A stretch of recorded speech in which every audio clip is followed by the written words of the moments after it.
I'm working on a project. It's a small stool, and the end of the stool looks like this.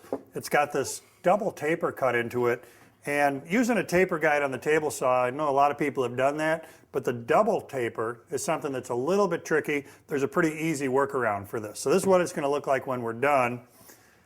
On this piece, I've got a layout line that establishes the angle I want to cut that at. The notch is up here at the top or for a rail that I'm going to add to this later.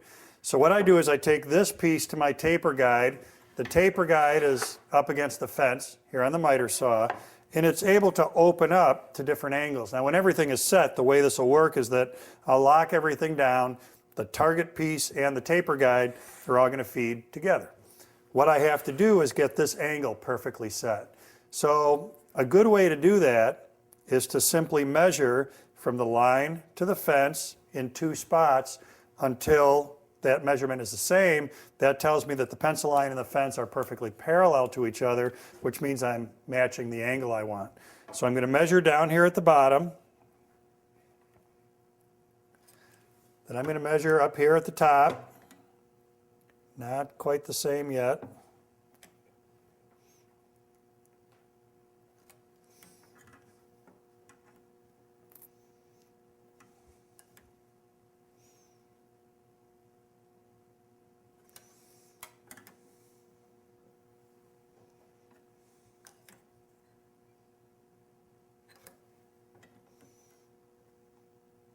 That looks very good there. I'm going to open this up just a little bit more.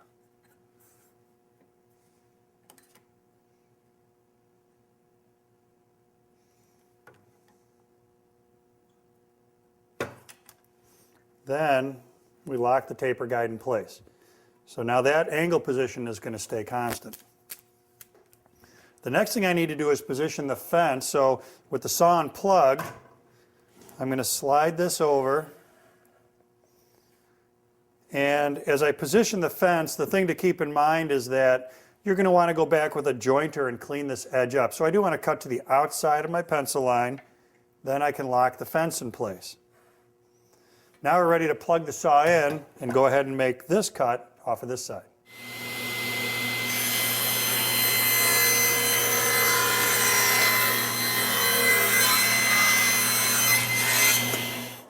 Now that gives us a taper on one side. I can't simply flip this over and put it on the other side because the existing taper would throw us off over here. Very easy solution though. I'm going to retrieve this offcut. I don't need this guy.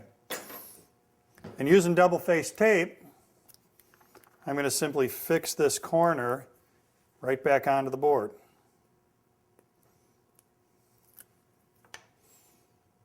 What that does is down here on the bottom, it kind of returns us to a rectangle shape.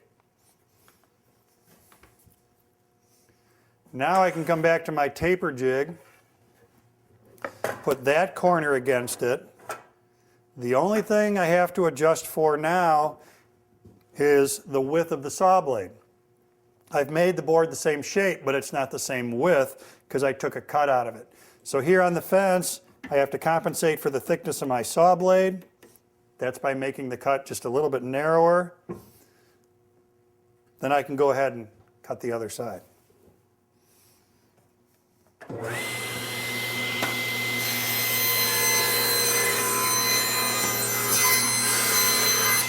Now I can simply remove that temporary support piece.